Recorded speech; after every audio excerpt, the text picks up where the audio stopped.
tayo, no? Sige na nga. Basta, bilisan natin, ha? Ano ba? Mag-alala.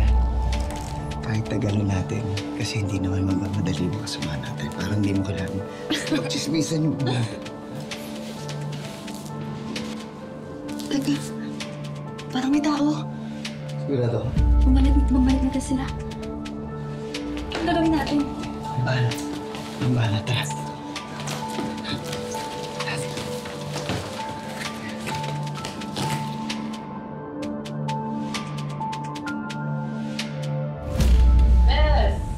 Naiwan ni Jason to eh. Kanina nagmamadaling pumasok. Hindi naman sumasagot sa tawag ko. Kaya ikaw na lang tinext ko. Ikaw na bahala dyan. Ay nako, yan si Jason. Laging nagpapaiwan tuwing lunch break. Eh, hindi naman kami pwedeng sabay-sabay bumaba sa cafeteria. Ah, teka, tawagin ko. Okay. Jason? Jason!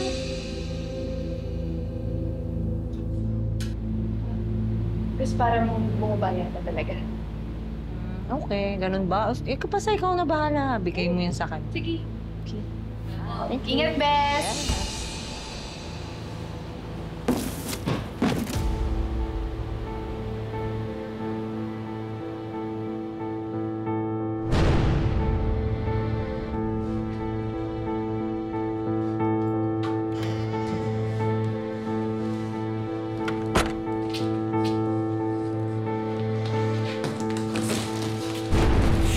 Walang hiya kayo?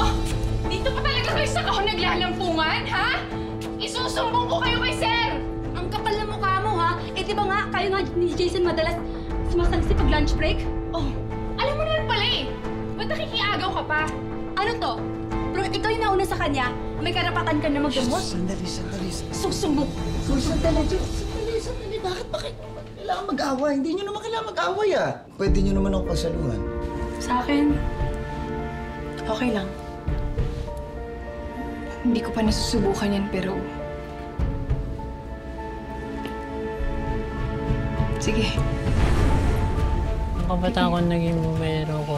Hindi ko rin po alam sa sarili ko kung bakit ako ganun. Siguro, feeling ko, kaya-kaya kong kontrolin lahat ng mga mga babae.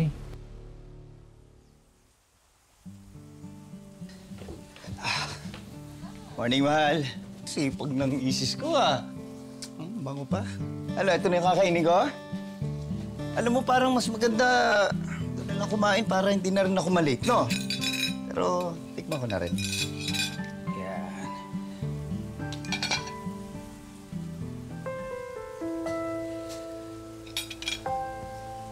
Mahal, pansin ko parang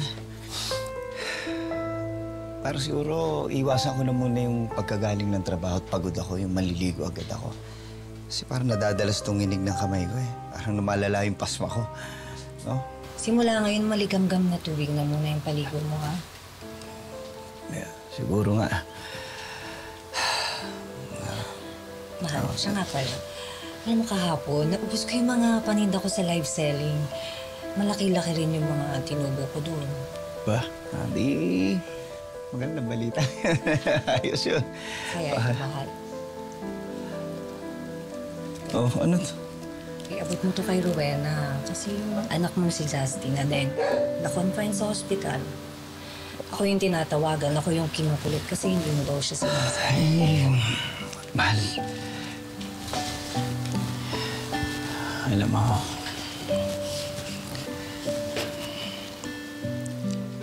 salamat, mahal, ah. Salamat dahil tinanggap mo pa rin ako. Kahit na dalawa na anak ko, sa pagkabinata, inahal mo pa rin ako. Mahal, ano ka ba? Hindi na problema sa akin. Nakaraan mo na yun. Ang mahalaga sa akin, lahat ng pinangako mo sa akin, tinutupad mo. Kung magbabago ka na, hindi ka naman bababae. Hindi mo naman ako lolokohin, di ba? Marami akong naging ex sa buhay ko. Pero hindi lahat yun sabay-sabay kong nakarelasyon. Kasi pag nagmahal ako, ha? Isa lang. loyal ako sa'yo. Gano'n kita kamahal. Maniwala ka. Tamaan man ako ng kidlat ngayon.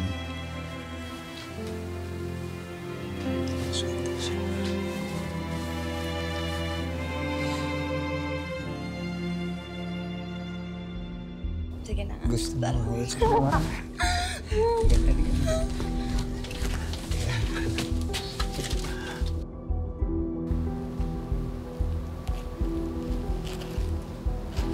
Bes! Uy. Dala ko na.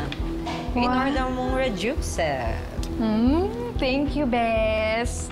Naku, todo kayod ka, ha? Pero uy, hinay-hinay ka lang kasi kabuanan mo na. Okay lang yun. Si Jason ba andyan pa? Susunduin ko na pala. No, nasa loob lang yan. Sige na, Bes. Mauna na ako, ha? Okay, sige. Ingat ka. Ingat din.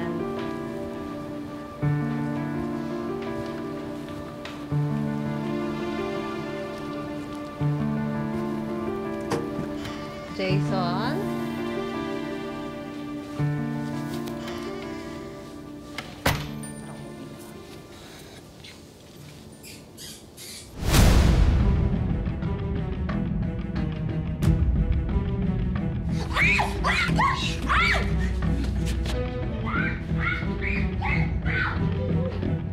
Jason!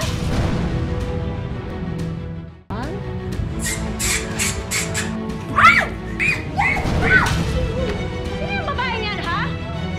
Ha? Sino yung babae niyan? Kapit mo ba yan? Kapit mo ba yan? Ha? Jason!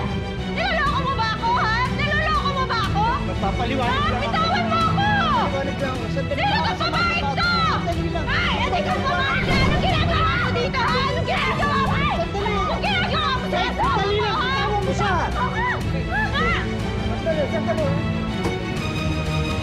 Bitawan mo ako, Jason! Ano ibig sabihin nito, ha? Niloloko mo ba ako? Naniniwala ako na matino ka ng tao! Ganito kasi yan. Ganito yan, ha? Meron lang akong mga pangangailangan na hindi mo na ibibigay sa ngayon dahil buntis ka. Lalaki lang ako, nagkamali ako. Inaamin ko naman, di ko naman tinatanggi yun, mahal. Hayop ka! Hayop ka! Kasalanan ko ba kayo dahil buntis ako? Jason, ano ibig sabihin Pero nito? sinasabi ko lang din kung bakit ko nagawa yun. Hindi ko sinasadya, mahal. Halika. Bitawan mo ako! Ayoko na dito! Ayoko na, Jason! Bitawan mo ako! Bitawan mo! Tama na. Halika. Bitawan mo ako! Nagkamali nga lang ako. Tama na. Hintayin mo muna. Pagbigyan mo muna ako dito. Tapos tsaka mo ako husgahan pagkatapos. Pero ngayong mingi lang ako para sa bata. Para na lang sa bata. Sige na. Tama na. Ayoko nito! Tama na.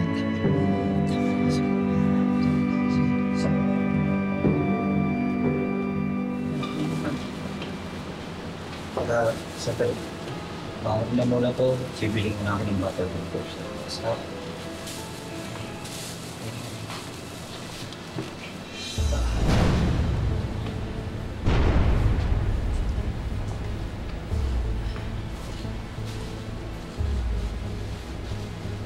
Bes, anong nangyari?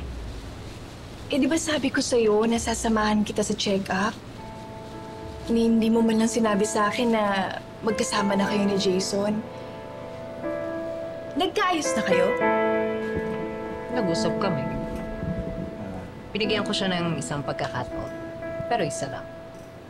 Kasi sabi ko, kapag inulit niya pa yun, wala na talaga. Iwanan ko na talaga siya. Eh, sa totoo lang, kasalanan talaga ni Erica yun eh, no? Buti na lang talaga at lumipat na siya ng ibang store. Napakalandi talaga ng babae na yun eh.